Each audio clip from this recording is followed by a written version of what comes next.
we are live. Welcome everyone to the end of the year live stream. So my camera is in front here over this way, and then my screen is down here. So I'll try to look at my screen or my camera as much as possible to create that personal connection.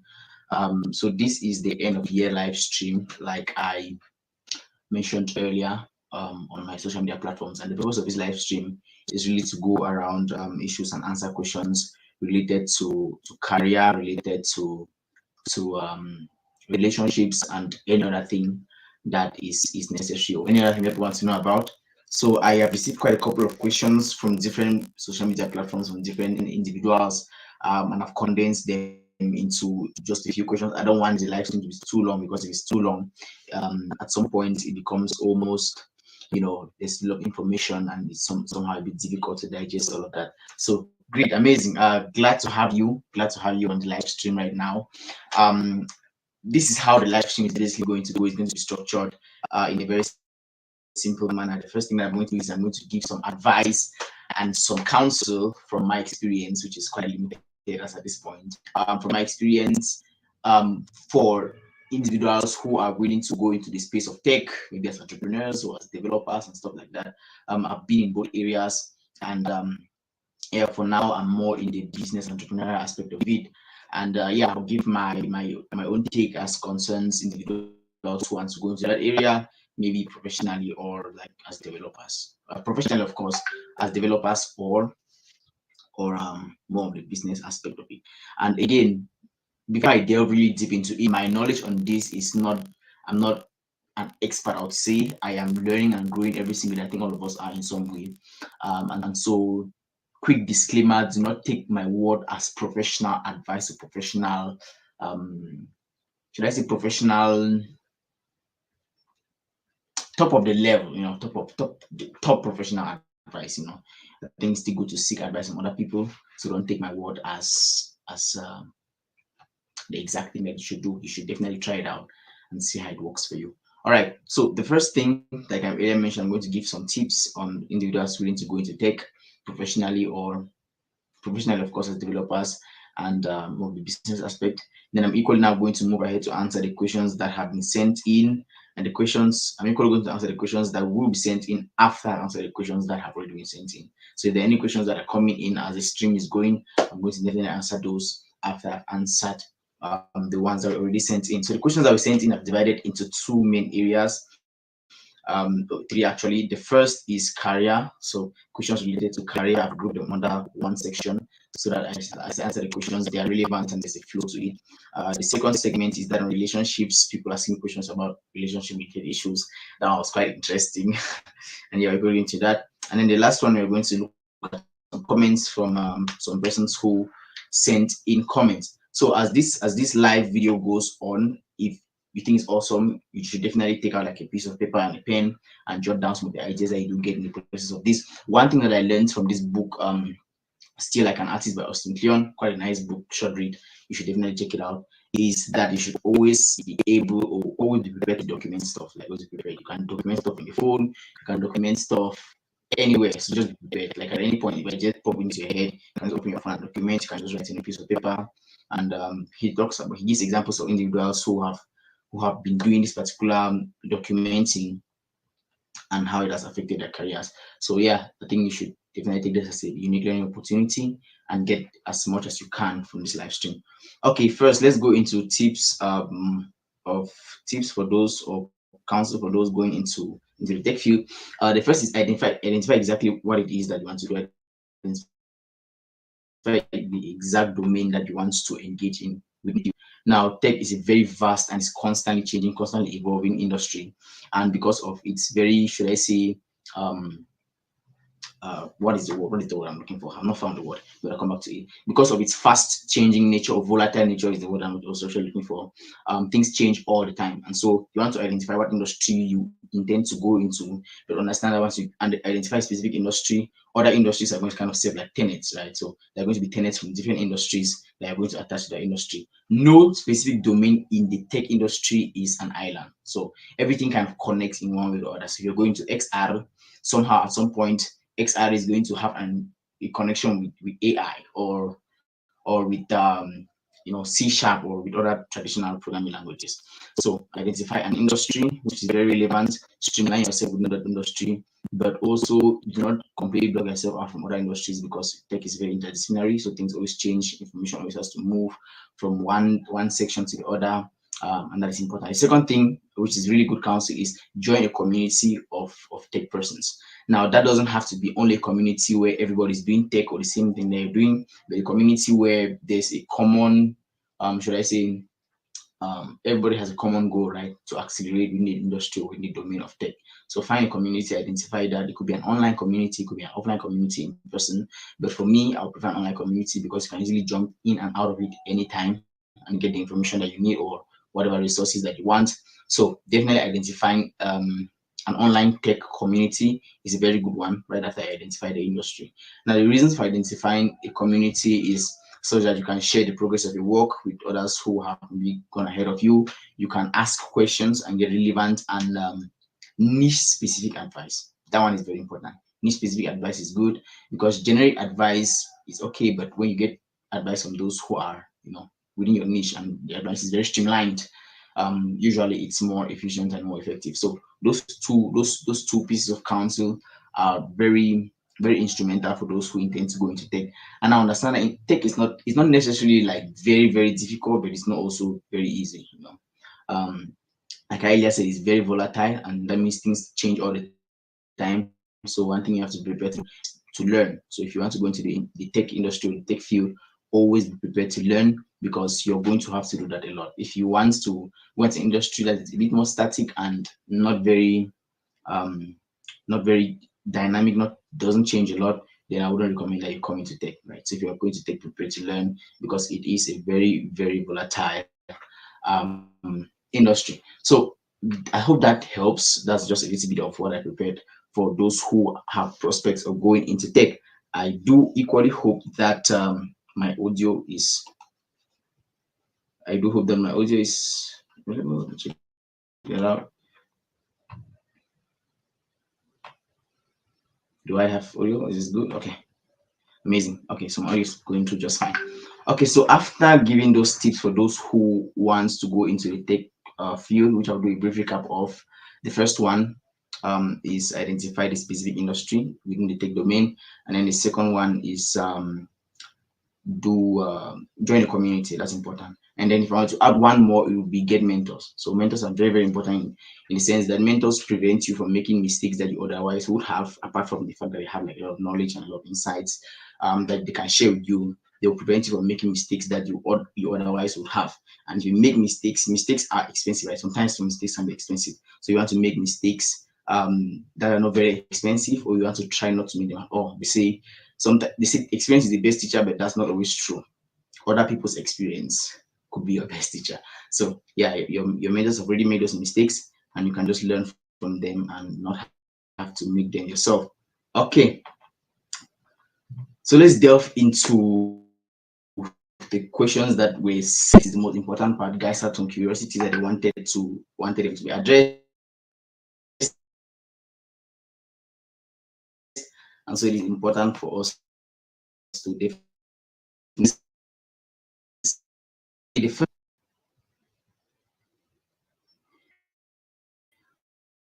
Okay, so the first section is about career, and we're going to go ahead and read the first question. The question says, I got to a seminar, networked, and exchanged contacts with other like-minded people, and some of these people are in different career paths from me. Apparently, there's pretty much nothing we can talk about. How can I maintain such relationships? Now, this is a very good question for several reasons, and one of the main reasons why it's a very good question is because your industry or your career path, your academic path, is not the only one that exists, right? There are other people from different industries that you somehow cross paths with them and connect with them at some point or the other. But the good thing is, whether or not somebody is doing your career path, as long as that person is accelerating, it's always good to connect with those persons. So the first tip that I would give is try to attend events or networking sessions that are more streamlined for your career or academics. It's always good to not neglect everything outside of your domain, but try to attend more of those which are relevant or specific within your domain. Thank you, Joy, for that. Try to attend networking events that are specific within your domain. And you can definitely maintain these relationships. And one thing you notice is if you are a tech person, for example, you're going to need somebody who is not a tech person to get you to build a project for them. So you could have to build a project for a doctor, you could have to build a project for a communication institution, you could have to build a software for maybe a consultancy agency or something like that, right? So you can always find individuals within other areas that are relevant for you in your area. So do not necessarily avoid these communications or those contacts. It's always good to keep them as long as they are relevant. As long as they're relevant, keep them. Now, the first thing is you should do to maintain such a relationship is to engage in their work. And now, what do I mean by engage in their work? Take note of this. You often notice that when you meet people and you connect on platforms like LinkedIn, which are very professional networking platforms, they are doing work within their area, right? They are doing things in their area, and they will always share updates about that. Maybe I got into this, I got into that, and stuff like that. They always share posts about that. And in order to maintain a contact, such a contact, it is always very necessary to, from time to time, engage with their work. So if they throw out a post up there about something that they had done, or a project that they had done, whatever that it is, maybe leave a like on that post, comment on it, uh, share your thoughts about that particular thing, right? So it's always good to show interest in their work, engage with their work, leave likes, comments. So it's fine. The next thing to do is to stay in touch. You may not have a lot to discuss with those people because you're not in the same industry, but sometimes it's good to just say, "Hey, how you doing? It's been a while. We connected at these events. I'm just checking up on you to see how you're doing. I hope that you are making some progress within your industry. Blah blah blah blah blah." Right. So it's always good to stay in touch from time to time. Should they message to discuss about, maybe they are going to want you to work on a project, maybe they are going to want you to study something with them or something, right? There's always a way to interrelate between different industries. The next thing is share your interest with them as well. So apart from the post that you're going to make about the progress that you're recording within your career or industry, the next thing to do is to share your interest with them. So you go to, I'm working on this project, and we are dealing with the project e-mentor. We are trying to make sure that internally displaced students get access to education in West and Central Africa using extended reality technologies. We won second place at the Silicon Mountain Conference pitch contest. We came first at this and that. This is the project, and this is what we're working on. I just thought I should let you know, right? And you never know how they may be interested in your work, on your academics, and then you can kind of interlink those two. So a recommended book that I'll give for this particular question is Read Share Your Work by Austin Kleon. Nice book. It's just taking like a couple of hours to read. It's a very good read that I recommend that you should definitely look into. So show your work, like that.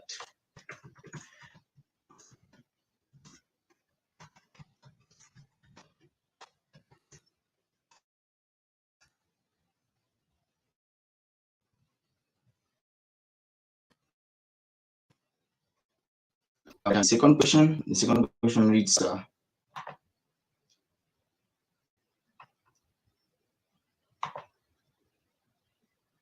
okay, so that's the book recommendation that I give for you with respect to that particular question, which Show Your Work by Austin Kleon. It's a short book and you can easily digest it in a couple of hours. The next question is, how did you discover yourself this early for career, this early for impact? So I'm going to go ahead and read it again. How did you discover yourself this early for impact? That I really have all the answers to the questions that I have. And as I have more questions, I have more answers, and then I have more questions emanating from those answers. So I try to question everything. So I'm still in the process of discovering myself for impact, but I've been able to create some impact at this particular program, which is not necessarily a bad thing. And there are several factors which can affect your discovery or your self-discovery, right? But I don't necessarily also think that I discovered myself early. If somebody said this early, I don't think that it's this early. There's some people who discovered their interest way earlier than I did, and there are several factors that can affect this. One of them is environment, the environment in which you grow up in, or the people that you spend time with. In fact, your general physical environment for the most part during your formative years and your early adulthood years are very, very important. Because if you're growing in an environment where we're talking about projects, politics, business, economics, important stuff all the time, the chances are going to be higher that you'll find one thing that you're interested in all the time. Whereas if you grow up in an environment where people are talking about not so productive stuff. I don't want to give examples. Yeah, over time you're going to discover that it will take more time for you to actually find yourself, and you may not eventually find yourself if you stay in the environment. So if you're in an environment now that's not very good for you, leave it. But you can also join digital environments. You can create environments online. That's why tech is so amazing. And other things. And there's also this factor which can affect your self-discovery, which is biological build. I think that people are wired genetically differently. They can be people who are in the same environment, maybe siblings who grew up in the same household, stuck in the same school, but they are just wired differently. Some persons are just going to come up, find out what they want earlier than others. So I think that genetic factors are very, very predominant in that, right? But again, that's not an excuse for anything. So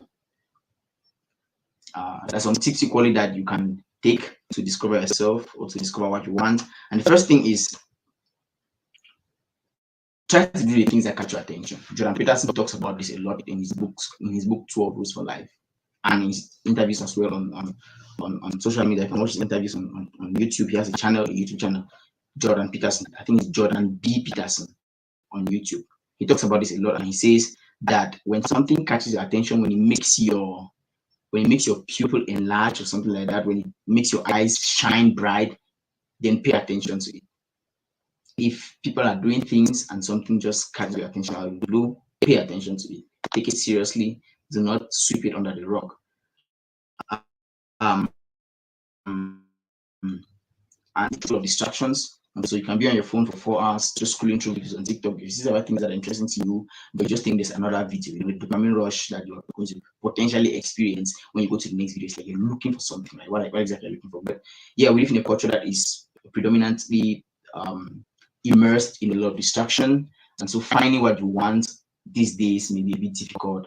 But try to pay attention to the things that catch your attention. Pay more attention to the things that get your attention at first. Don't just ignore them. And you could do that by writing them down, by talking about them with people that have already done the things and stuff like that. The next thing is do more of the things that you're good at. So there's some things that you're good at. Try to do them more. There's no downside when you do those things more. You could eventually find that that's what you want to do. You could discover yourself. I think that's a very ambiguous term as well. Self-discovery is very ambiguous. What exactly does it mean, right? But yeah, when you're doing the things that you're already good at before, you can build skills, you can build a network in that area, you can grow and develop, and maybe find out that eventually what you want to end up doing for a long time to come. The next thing is ask questions to mentors and professionals. So ask a lot of questions. Curiosity, say curiosity, kill the cat. But curiosity is very good. It's a very, very powerful tool if you use it correctly. If you're curious about things and you try to make sure that the things that you're curious about are worthy of your curiosity and your time, then it could be very, very good. So one of my mentors said that he actually gave some prompts for an essay some years ago, and I mentioned one of the qualities that I do have is that of curiosity, and he said I should capitalize on that. I should expatiate on that. I should be intentional about it. I shouldn't just write it because it's an essay, but I should write it and really, really do think about it. So curiosity is one of the good ones. Try to be curious as well. Ask questions to professionals. Ask questions to more experienced persons, and be very conscious when taking advice. Be very conscious when taking tips, because there are people who are not professionals at something, and they're always going to have tips to give you. It's like it's opinions versus counsel. If somebody is giving an opinion, the person is an official and a professional. So if you're asking for counsel, identify professionals and get counsel from them. Don't identify noobs or novices, because what they're going to give you is opinions, and opinions have not been tested. However, counsel or real advice from professionals has been tested. So equally be conscious about that. And I don't really think that I can answer the question in detail or in all aspects of it, because it's a very, very broad thing. But I hope that information does help to make you build some concerns there.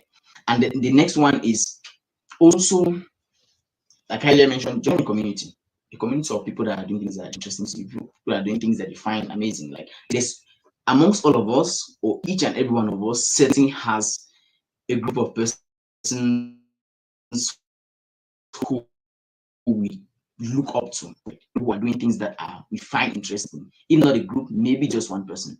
Approach that group, approach that person, talk to them, talk about your own things with them, share your stories with them, ask advice from them, things like that. So communities, individuals, mentors, very, very important. Okay, the next question, I think this is the third question. I think about 5 questions. This is the third. Can you actually encourage the youth of our country to go out for greener pastures, and why? The first thing is, what does go out for greener pastures mean? What does greener pastures mean to you? So I came across this concept where basically I was reading an article and it says that you have to define for yourself what success is.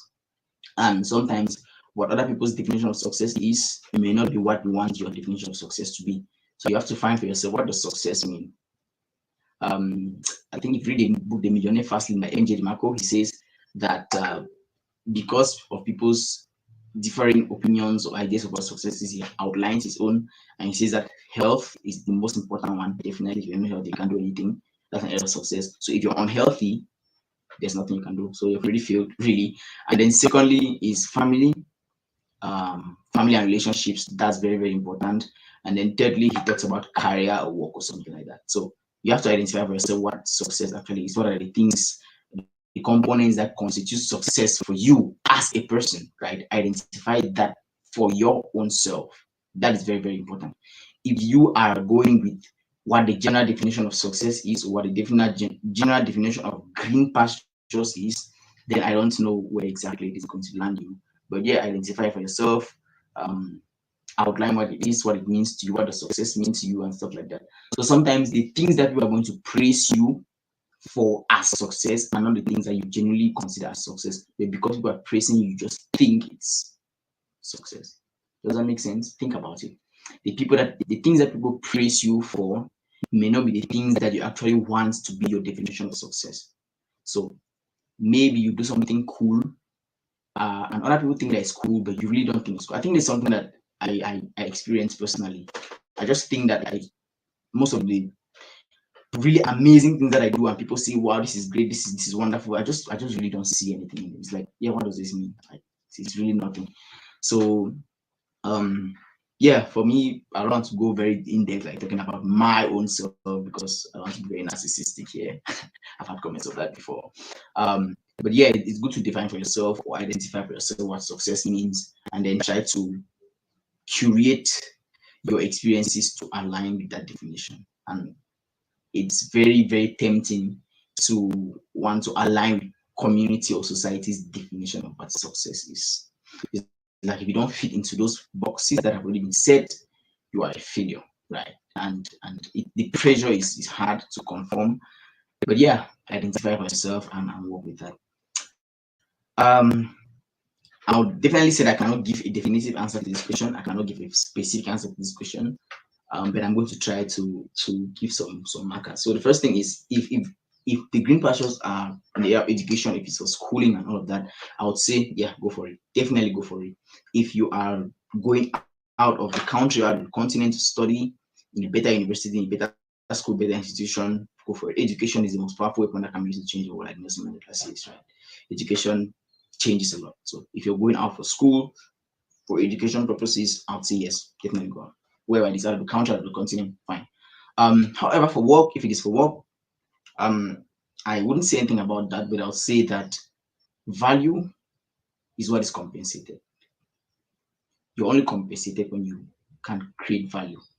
So although your geographical placement does matter in how much value you can create and how much it can be compensated, I would recommend that the first thing that you prioritize is creating value, building value, becoming an individual of possible value, and then identify the changes within structures. Again, this is not very specific, so you have to listen closely. You have to actually decipher this one. Identify the changes within the structures and see how you can use them to your benefit. It's like one of the most interesting things that I like about tech is the possibility for remote work. So wherever it is that you are in the world, you can work on projects in different areas, right? So the possibility for remote work is absolutely amazing. So identify the changes that exist within the system and see how you can identify and see how you can use those changes to your own benefit or to the benefit of your community and stuff like that. And one of the important aspects in creating value or becoming an individual of value is having a vision. Having a vision, um, communicating that vision for people to understand it, and yeah, building more value. Next, how did you manage to reach where you are now? Which road did you take? That's the next question. How did you manage to reach where you are now? Which road did you take? I don't think that this actually made it physical. Just kidding.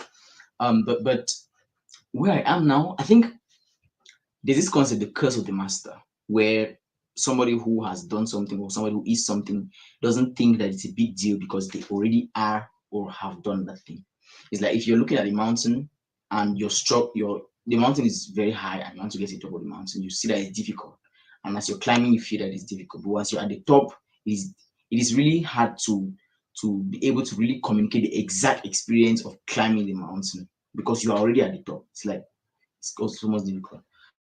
So yeah, where I'm now, I don't know exactly where that is, but I think that it's very interesting what we are moving towards in the next couple of years.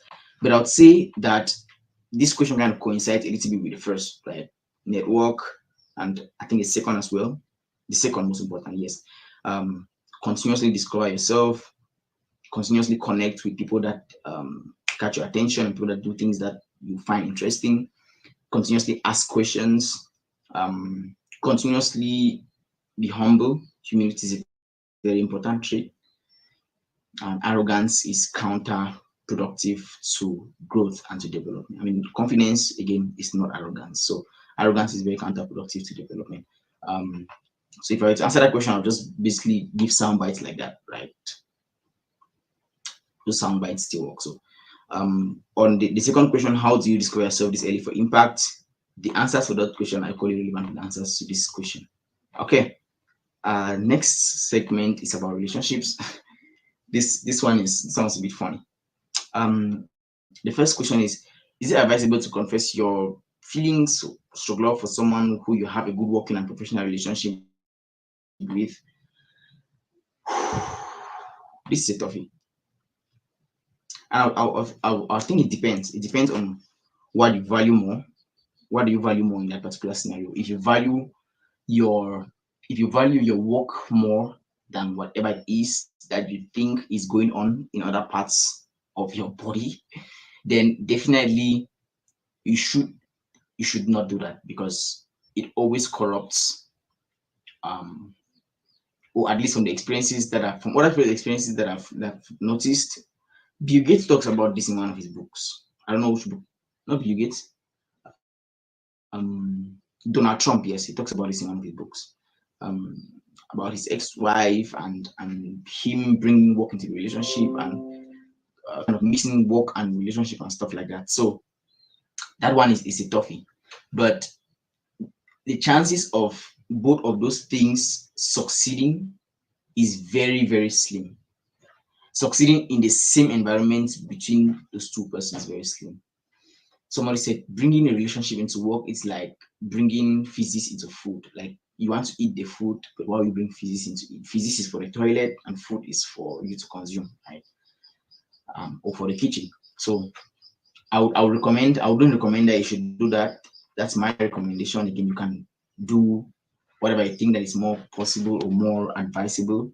But in my opinion, I would not recommend that. Or absolutely not recommend that. Do not do that. Yeah, it's nice for I think so. The next one is how is your love relationship going? I don't have an answer to that question. Next one is, are you in love? Yes, I am with the Lord Jesus Christ. With the Lord Jesus Christ. So that I don't want to go too deep into these questions about relationships and stuff, but yeah, we are slowly moving towards the end of this live stream. And if you have any further questions, please do well to drop them in the comment section. I'll definitely look at it and possibly answer them if we have more. I'm trying to keep this thing under 40 minutes, so I don't want us to go past that. So is it advisable to confess your feelings for someone you have a good working relationship, a good working stroke professional relationship with? In my opinion, don't. If you value your work, if you value the growth of your career, then you should. But if you think that maybe relationships are more important or more defining elements of success, then sure. Some people would think that having a good relationship is better than having a good career. That's fine if you think like that, right? And there could be arguments for that. There could be definitely very good arguments for that. I could make them, but I don't think my place to do it now. So identify what is more important in that case. Identify what's at stake if you do, and then go ahead. That. So the next two questions, no answers for them. Um, that brings us to the end of that section. Next section, which is comments. I just have one comment came in that area. Dear young man, and this one is a comment from somebody who identifies himself as Chief. Says, dear young man who feels like he's 30. Hey, checking up on you, handling progress, relationships, and life is tough. The pressure, there's no hurry. Make some time for yourself, protect your mental health, stay blessed. Chief. Who is Chief? Okay, thank you, Chief. This is good advice. But one thing that I've never really understood is the aspect of mental health. I think that I still have to do a lot of learning in this area. What exactly does mental health mean? And we can create a clear dichotomy between mental health in Africa versus mental health in the West. And although this dichotomy may not be very definite in today's setting, it certainly was the case about 10 years ago. In the West, people complain more of depression, people talk more about mental health and things like that, as opposed to in Africa, where it is not really a mainstream thing. So, one thing that I really thought of, and this is quite interesting, is that if you put somebody down and constantly tell the person to identify the reasons why they are sad, to identify how they feel, to talk about the things that make them sad, eventually they're going to be sad. They're going to be sad. It's just an energy thing. But if somebody is more concerned about survival, which is certainly the case in Africa or in most parts of Africa, people are more concerned about survival, staying alive, feeding their families, and you know, and putting food on their table, then the subject of mental health really becomes not so significant an issue. And some people may say that although that is the case, people are still committing suicides and suffering from mental health problems, but it is quite silent because they are not talking about it. And we don't know, we cannot directly verify that. At least I don't have the statistics to directly verify that. But I certainly do think that for the most part, if you keep talking about something over and over and over, if you keep analyzing how you feel, if you keep analyzing the things that make you sad, if you keep analyzing the problems that you have instead of analyzing solutions, then you're definitely going to have those problems more. So problem solving is about identifying problems and looking at solutions. It's a balance um, equation. However, mental health, in my opinion, is more of analyzing the problem, talking about emotions all the time. It's not very productive. However, I also think that I have to learn a lot about this. Um, and people do not have to ignore all the time how they feel or their emotions and stuff like that. So emotions are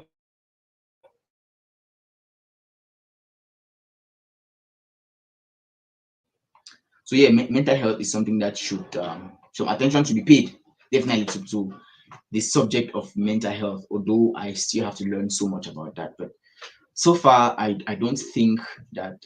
I also think that if you put your energy towards something, that thing grows. If you put your attention in something, which is synonymous to putting energy in something, that particular thing grows. So if you're putting your attention, your energy, your time into talking about how you feel, talking about how sad you are, talking about things that make you sad, talking about that time when you're 5 years old, when your mom beat you or you're insulted in a particular way, and blah blah blah, yada yada yada, talking about how your sister, treated you poorly when you were 2 years old and you didn't clean your shoes and stuff like that, it's definitely going to make you more sad. So focus on, I would say, talking about what empowers you, talking about what makes you feel powerful. Put your attention in the things that cause you to grow, put your attention in the things that cause you to develop, and do not completely ignore that aspect, but just pay comparatively little less attention to it. So thank you for that. So ladies and gentlemen, we have come to the end of this live stream. Hopefully I've been able to deliver some value to you through this. um yeah, I don't want to take so many questions because I'm going to keep this under 40 minutes, preferably. When it gets too long, it becomes ambiguous and not very productive. So if you do have any questions, I'm going to give a few seconds for you to drop your questions in the chat section. And if you don't have those, we're going to call it a day and call it a year. But before I close the stream, I am going to try to give some advice, some counsel going into 2023. Some tips that you could apply to have more productivity, to increase your productivity for the most part, and then we are going to close out with that. So I'm waiting for your questions now, and take the next couple of seconds to do that.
Awesome. Let's close this out. So 3 tips to be more productive in 2023. The first one is plan your day ahead of time.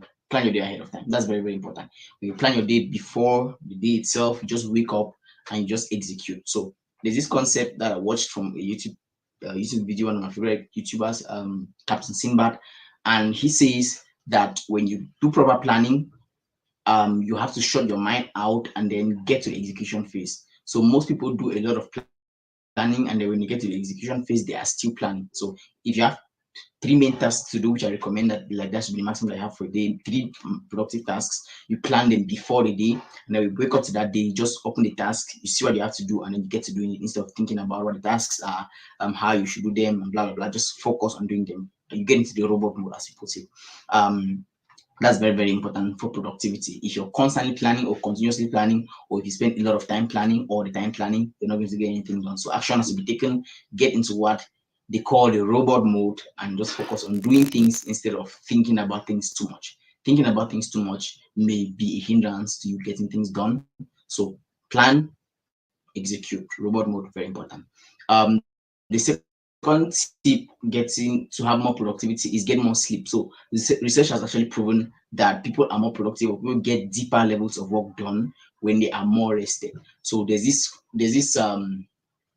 culture of this hustle culture or something like that, grind culture, that is being propagated upon us now, especially by social media, which is basically promulgates that you should never stop working, you should always be working. Working should be what you do all the time. You sleep 2 hours